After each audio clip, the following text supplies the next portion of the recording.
Hey, everybody, welcome to Tippy Talk. And good morning to us. But if you're somewhere else, good afternoon and good evening.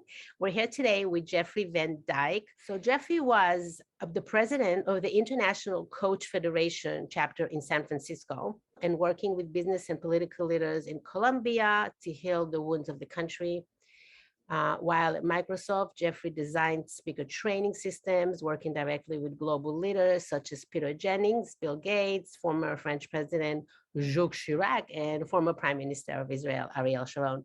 And that's just to give you an idea of what kind of work Jeff is doing. So we're going to talk about paradigm shifting work to the world, to humanity, because Jeffrey is known for helping his clients connect to their higher guidance and to understand their larger mission.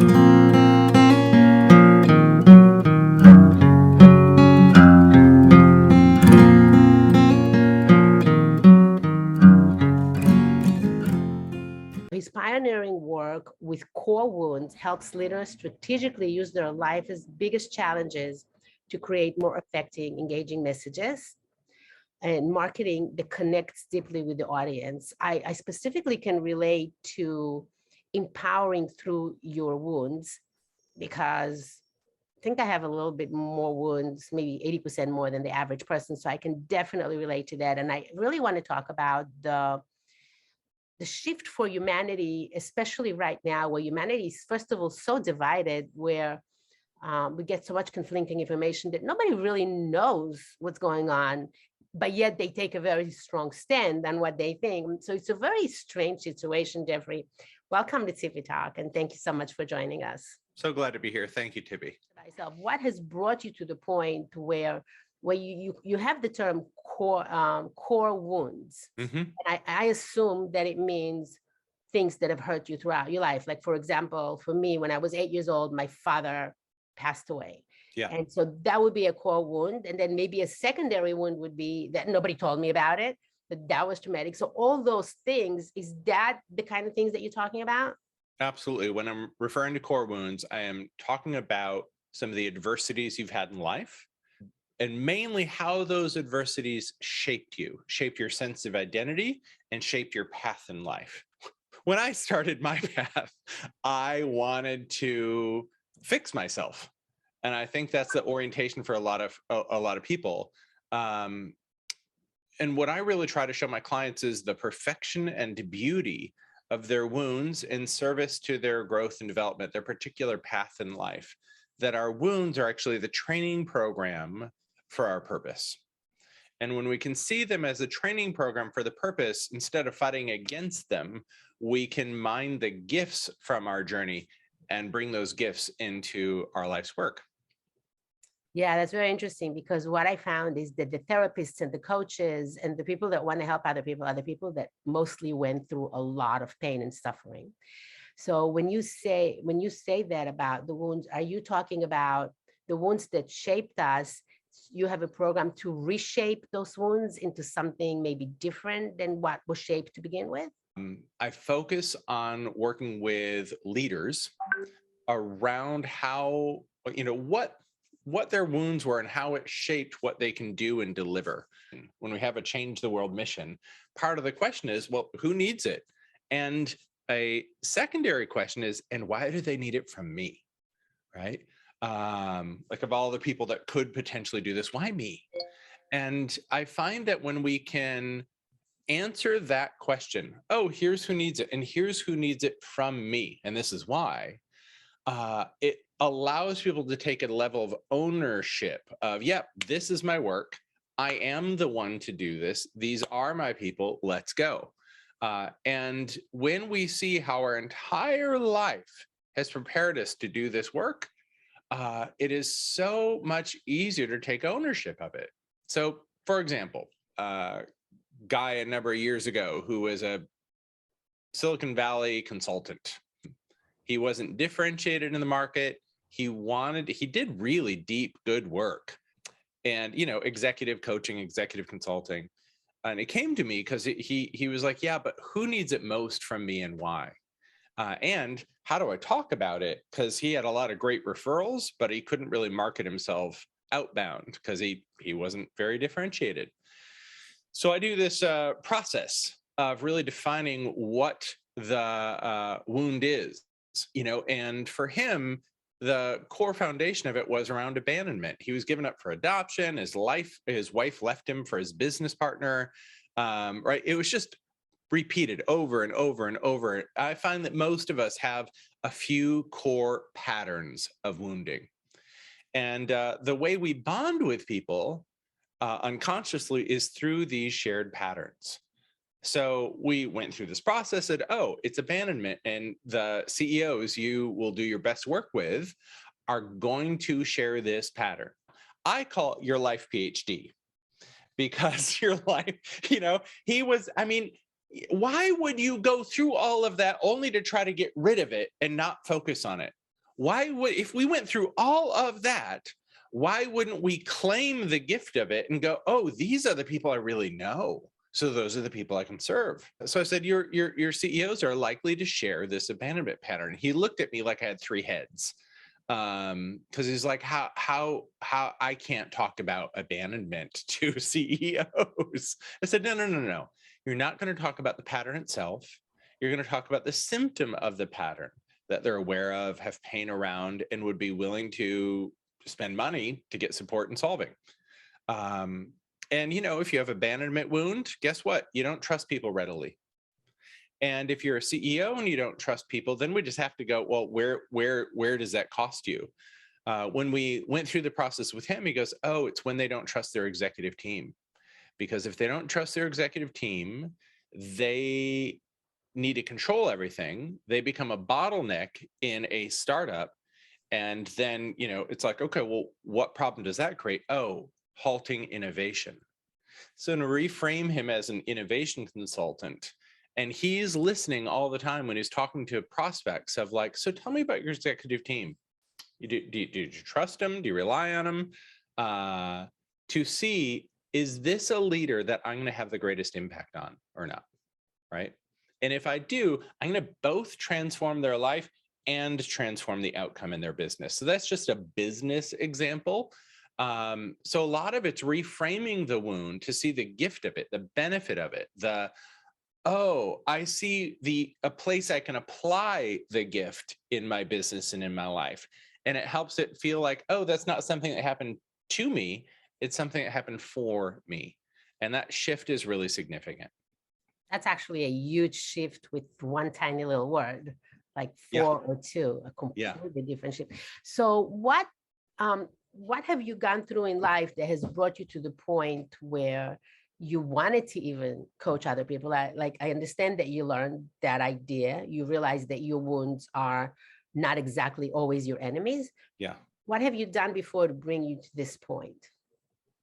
I grew up in Grand Rapids, Michigan. I was born in Holland, Michigan. My last name is Van Dyke. Everybody there is Dutch. You speak Dutch? Oh no. All I can say, and I'll butcher it, but I can say, I think it's Zwarte Kat met witte poten, which means black cat with white feet. That's profound. Right, I know. Very profound. I know. It's what my grandpa used to say when he'd catch me with my hands in the cookie jar, right? Like, the cat walking through the flower, so it has white paws now. So yeah, no, I speak some German, but not Dutch. Like Deutsch, you mean? Yeah, ich spreche nur ein bisschen Deutsch. I lived in Vienna, Austria for a bit when I was younger. Yeah. So it was a super homogeneous community. We had license plate holders that said, if you ain't Dutch, you ain't much. So you're really supposed to fit in a mold. We were very conservative. My parents kind of left the Dutch Reformed Church and went to this evangelical mega church. So, every single Sunday, if you aren't saved, you're going to hell and you better get saved. So it's just this, constant barrage of fear.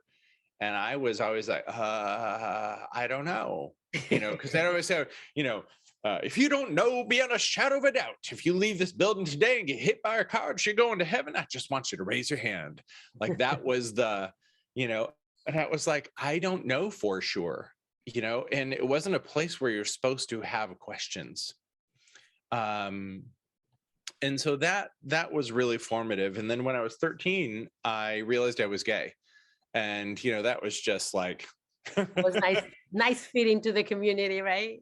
yeah, doesn't work at all. So I didn't tell a soul till I was 21. Which is typical, right? Most people are from the community, they'll be afraid to say anything. I think it can be typical. I think it's changing a bit in today's society, where at least if you're in a super conservative society, you still have the internet. But really, for me, my wounding was around not belonging. I don't have a place here. I'm not wanted here. What it drove in me was, in terms of my training program, was this incessant quest to be the best in the world at what I do. That's the gift that wound gave me. In psychology, one of the rights, and there are these founding rights that you have to have installed as a human to be fully functioning. And the foundational one is the right to exist. And one of the core wounds some people have is, I don't belong here. I don't have a right to even be here. I don't have a right to exist. And when you have that wound, you fight for belonging. But for you, it makes sense that you didn't belong there. But I think that feeling of not belonging, it's not even about, well, I'm gay, they don't accept me, I don't belong. It's more like some people just feel they don't belong for whatever reason. For any number of reasons, right? That's part of my reason. But even before I was gay, as a kid, I remember adults would look at other little kids and like, oh, what are you going to be? A doctor, a lawyer, a teacher? And then they'd look at me and like, what are you going to be? I wonder what he's going to be.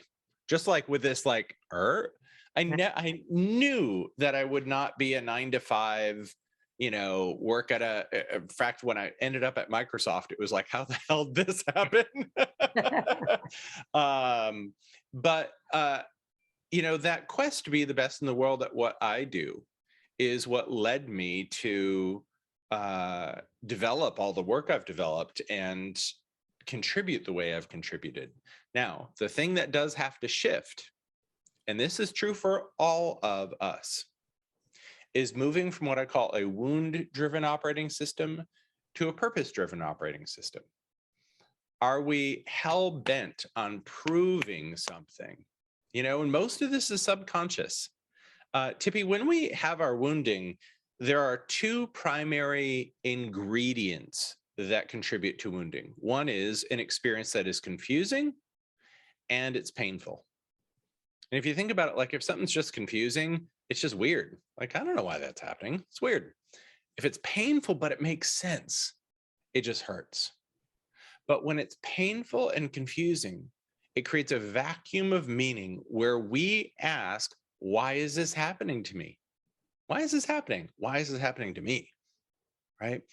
And as kids, we don't want to blame mom and dad that's biting the hand that feeds us. So we go, oh, well, it must be happening because I'm fill in the blank. I'm unlovable. I'm unwanted. I'm too much. I'm a loser. I'm a failure. I'm a whatever. Either way, it's your fault. Right. Yes, exactly. And if that's the case, then as we develop in life, part of the structure of the wound-driven operating system is to go out and try to prove that belief to be untrue. Right? Oh, right. So when I work with executives, it's common for them to have a failure wound. Right? I'm a failure. Well, I'm gonna work my tail off to prove I'm a success. And at some point, the fantasy of the ego is, I'll be able to have enough success that it will prove to myself and others that I'm not a failure. Of course, it never works, which is where we see midlife crises. But that's the wound-driven operating system. The purpose-driven. I love that, by the way. I think that is such an important concept. And I think the way you say the wound-driven operating system might come from Microsoft or from you working with some kind of operating systems, but it's such a profound way of saying something that is so hard to describe. Yeah, it's all reactive. It's like hot potato, right? I don't want to touch this. I don't want to be this. I don't want to show people this. I don't want to see it myself. I hate seeing it in myself, right? And it keeps us on the hamster wheel of pushing and proving and grinding. And, we're really used to seeing that in our society.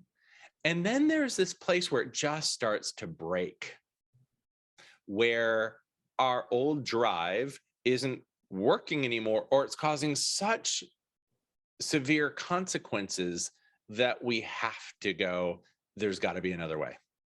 But oftentimes that's the soul calling us back home.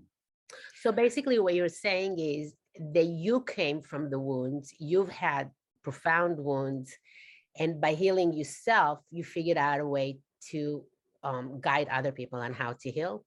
Am I Well, right? what I'm saying is that there's a purpose to the wounds, right? That It's not random. it's not remotely random. I'll talk about that in a minute. And that every wound is a hero's journey, right? Where we go out on a quest to prove that it's not true. At some point, there is a point where we go, oh crap, I can't keep pushing and proving anymore. And then we make our journey back home to ourselves. That's a basic hero's journey. The person that comes back home becomes the leader for the tribe. They bring back an essential gift to the people in their community. And all of us can do that, right? I don't care if you're a leader of a country or of a company or of a community. If you're a leader of a family, if you have good friends, if you're a leader in your neighborhood, like I don't care where you are. If you take this journey on and you come back home to yourself, guess what? You're going to have gifts you discovered that you can share with others. And so all of us can do that right now from, the life we're leading right now. That said, the people that I work with in that journey usually have a sense of calling that descends on their hearts, something that they feel compelled and called to do in the world. Most of my clients have been in their industry or in their field for some time. Most of them have studied a lot of different things. They're multidisciplinary in their orientation.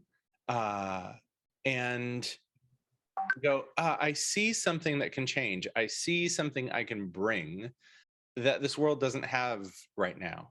I see a contribution I can make. And so when I talk about humanity's new story, I believe that, all around us, this, how we create is with the stories we tell. So starting there. So if we want to have a new experience of life, we need to tell a new story. Right. And that's both internally in our own life and, micro, macro. So I look at it and I say, there are 4 new stories we have to tell to have a new experience collectively. We need a new story for ourselves. That's the first one. So moving from the wound-driven story to a purpose-driven story. So give me an example of a new story about yourself. So, for example, in my life, the belonging wound is neutralized in my life. It's not that I still don't get pings of it now and again, but like if I can sit here today, Tippy, and go, yeah, I belong in this world. I have a place in this world. I'm not searching for it anymore. I'm sitting in my purpose, right? And I'm functioning. Right. So you turned around the feeling that you don't belong into, yes, I really do belong in this world. That's right. Right. Yep. I got it. And so for you, it was a complete 360. Yeah. Another way I like to think about it is kind of like that hot potato thing. When the potato cools down, you can just hold the potato. There's right. no reaction to it anymore. Oh, so cooling down the potato, you mean? That's it. Like, oh no, like if I have here's an example. I have a client who her dad used to call her just a stupid piece of shit. To survive, she had to adopt the belief I'm stupid because she was whip smart. And when she'd mouth off to him, she'd get hit. So her psyche, from a survival mechanism, took on the belief I'm stupid because when she said I'm stupid, she shut her mouth. And when she shut her mouth, she didn't get hit as much. This is years ago, but she came to me. She'd driven across across Phoenix to get to some networking event and got all the way there, put her hand on the handlebar of the building and was so filled with anxiety, she just let the door go, walked back to her car, got back in, drove back across Phoenix to go home. And that's a wound in action. So part of the work when we work with those wounds is we actually talk to the wounded part of themselves that says, I'm stupid. And we start to befriend it. We make peace with it. We incorporate it back into our psyche and back into our life. I'll never forget a couple months into our working together, she sent me a message. She said, I know this is going to sound silly, but I'm visiting my daughter in the East Coast.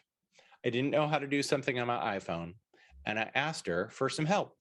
I said, I would have never done that before, because she would say, Mom, you're so stupid. And she said, you know what? She did say, Mom, you're so stupid. And it was okay. Didn't matter, right? That was when the hot potato turned cold. The hot potato turned cold. The reaction was neutralized. And guess what?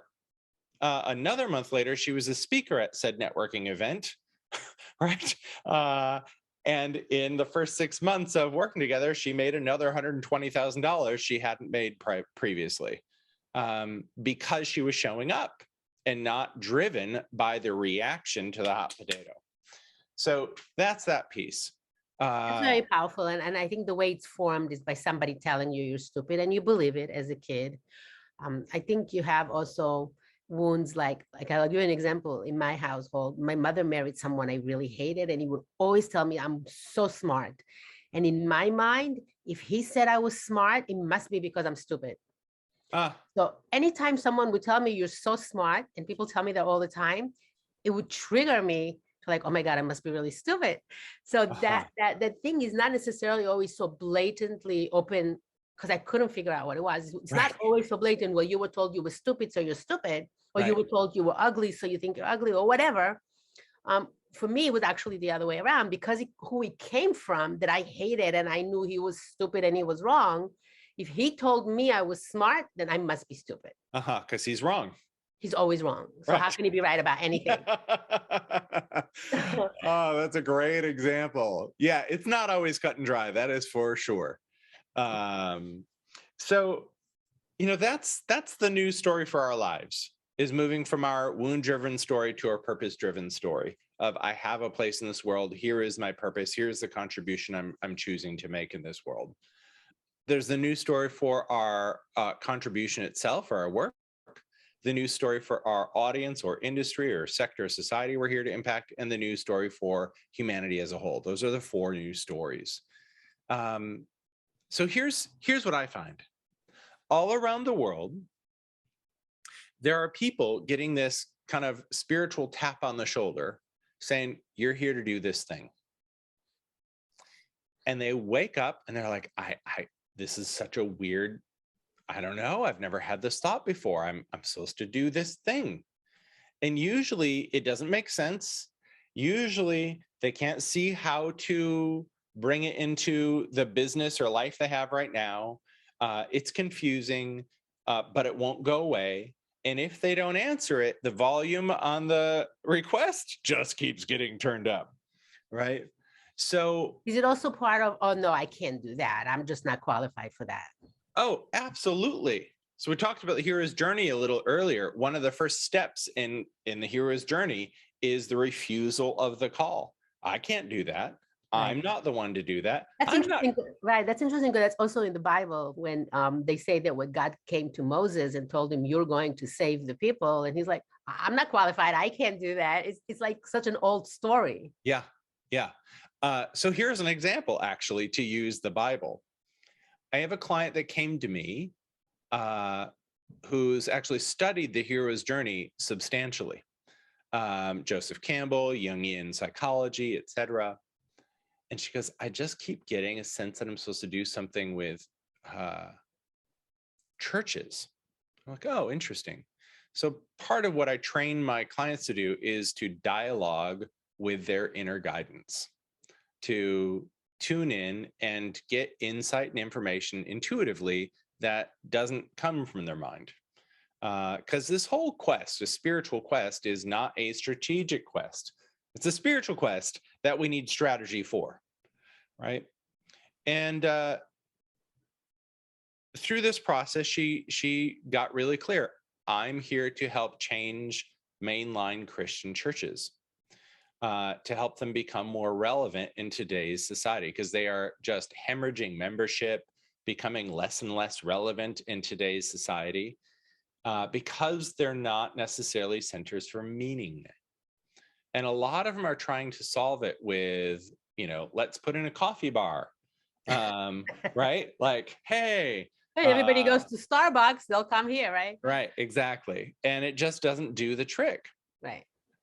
So she built a curriculum called the Hero's Journey for Christians, that she's now bringing to mainline Christian churches around the country, with the quest to say, hey, our world is hemorrhaging from a lack of meaning, right? And we have all these churches that are hemorrhaging membership because they aren't providing meaning. They can be centers for meaning and address what's happening in society right now in a way they haven't done in this century. And the more we get into her wounding and how it trained her and her life PhD, the more she starts to see, oh, I see how I'm trained for this. I see why I'm the one. But when we take the, well, why not approach? And in fact, let's look at your history and see how it trained you for this. Then we start to say, well, of course it's me. Yeah, it was always going to be me. You talked about our wounding being a very particular training. I see that every single one of us with our wounding, it sends us on a curated, very specific path. So I think of it like a slingshot, right? However you pull the rock back dictates its trajectory forward. The wound is like the rock being pulled back. And because of that wounding, we do certain things and don't do others, and grow in a very particular way because of it. For example, I became a performer. I didn't feel like I fit, so I'd put on the song and dance, both metaphorically and literally. I've sung on every major stage, Carnegie Hall, Kennedy Center, Dallas Performing Arts Center, around this country. I'm very comfortable in front of the camera, on stage, etc. My purpose requires that of me, right? Now, back then it was to hide something. It was to, right, don't look behind the mirror, because I feel really broken inside of here and I don't want you to see it. Because you're right, entertaining is separating yourself from the crowd.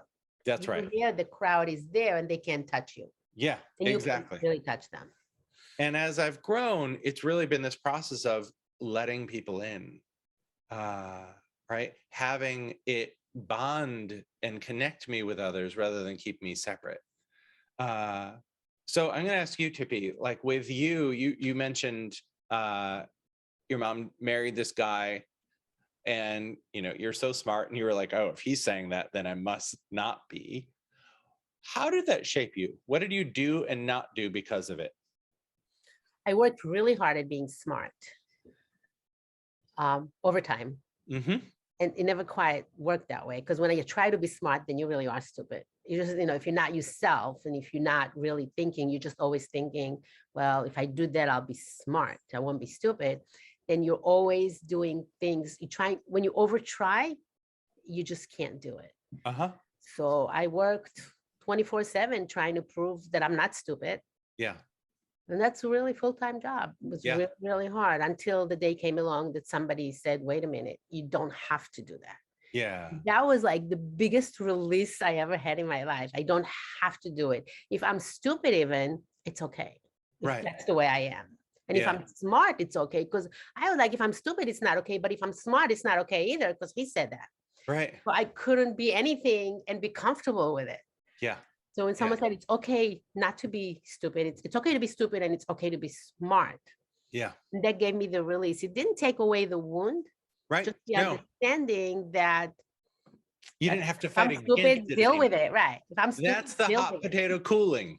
Right. Yeah. So do you find that people that work really hard, like I can't be who I am and I work really hard because of it, like those are the people you understand really deeply, right? Exactly. You Exactly. can mentor them, you can connect with them, you can empathize with them.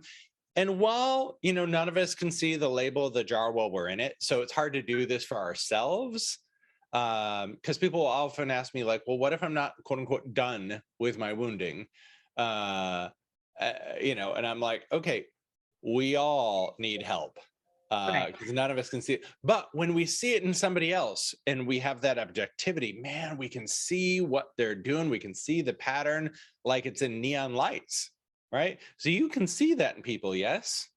Yeah. And another thing it did to me when I was released from having to prove that I'm either not stupid or not smart was that I was able to find that what does drive me, which was Yeah. not to work in the material world. For me, it's about spirituality and spiritual growth. If you're going to work on anything, if it doesn't come from a spiritual perspective, it doesn't really talk to me that much. Yep. Even though you can improve, you can make millions of dollars, you can do everything on a physical level, but if it doesn't come from the top down for me, it doesn't change anything.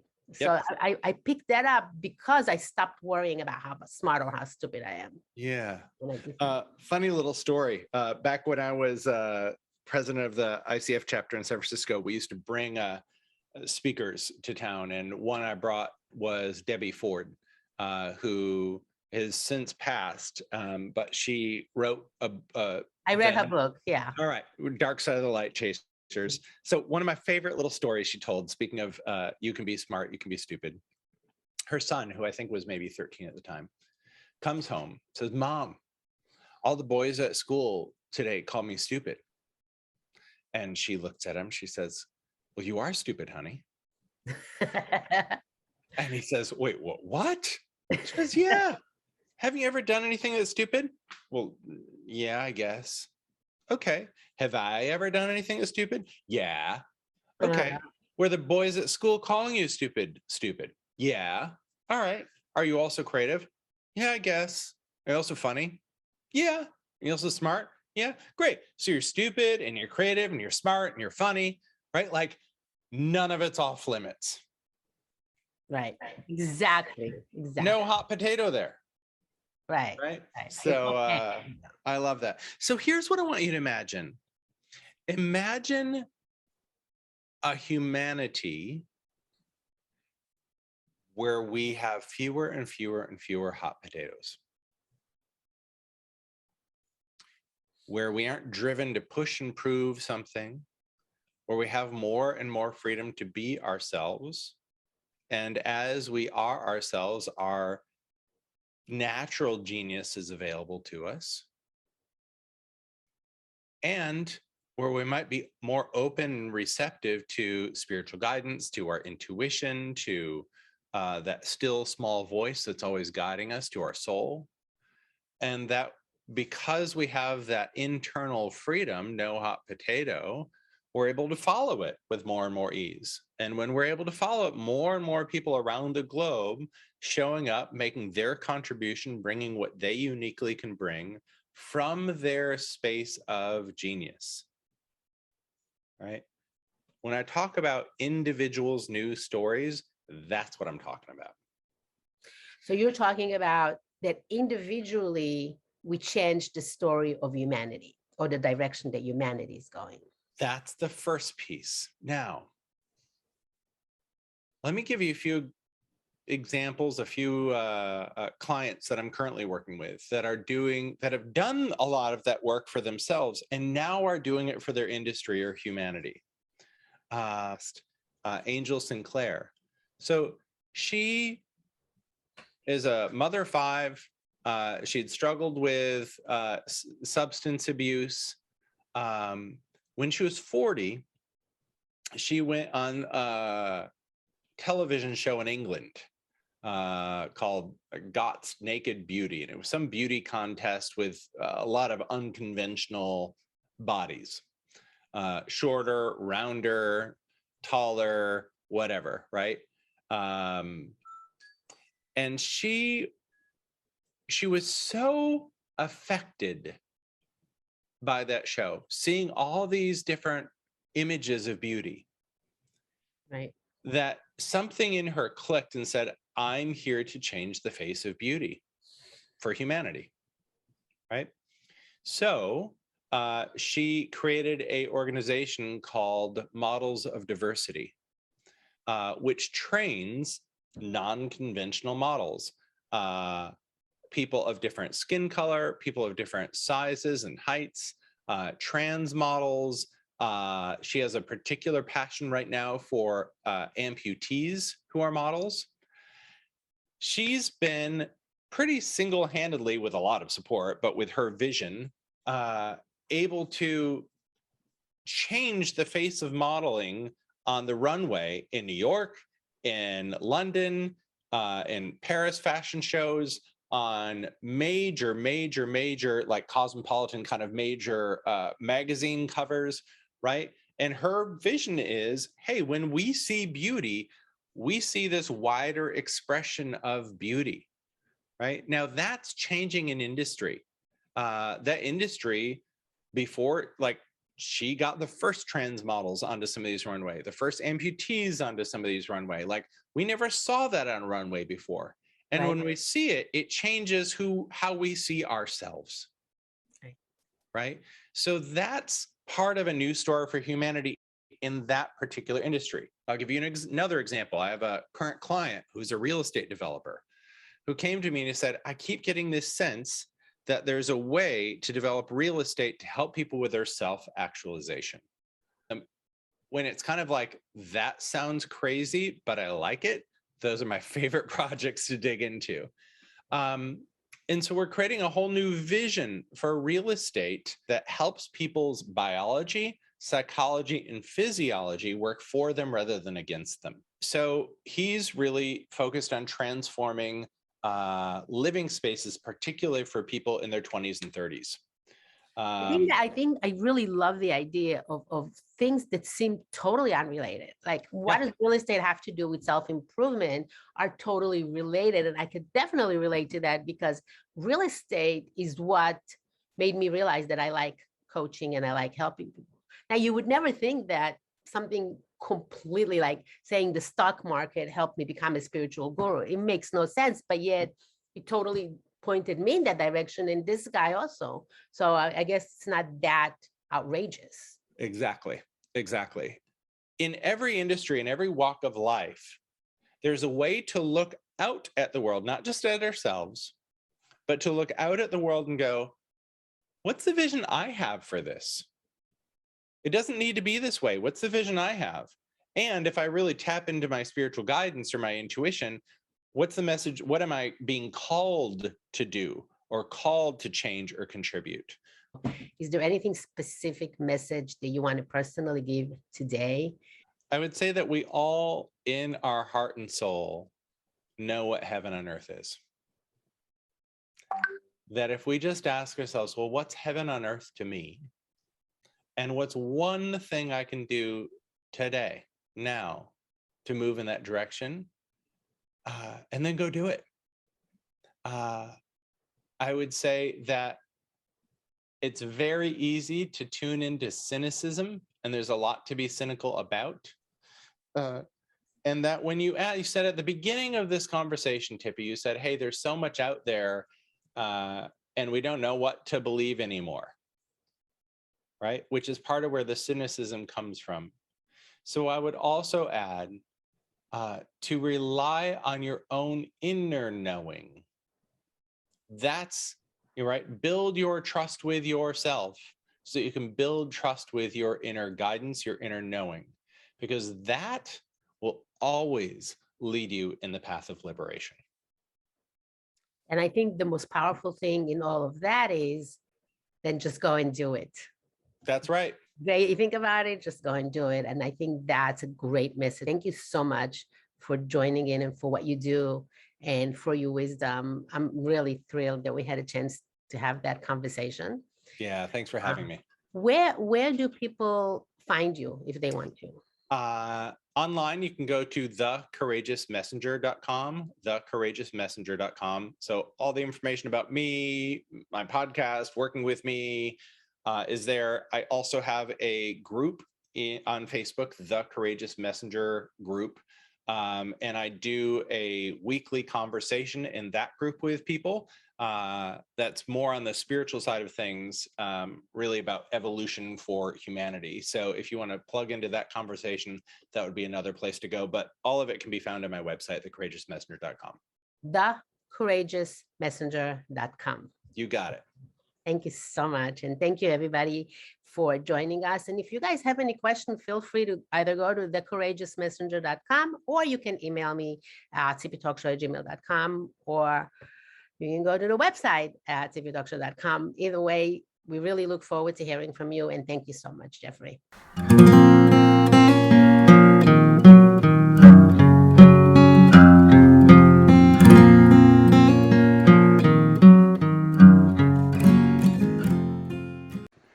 And before I go here, let me just show you, this is my book on Amazon.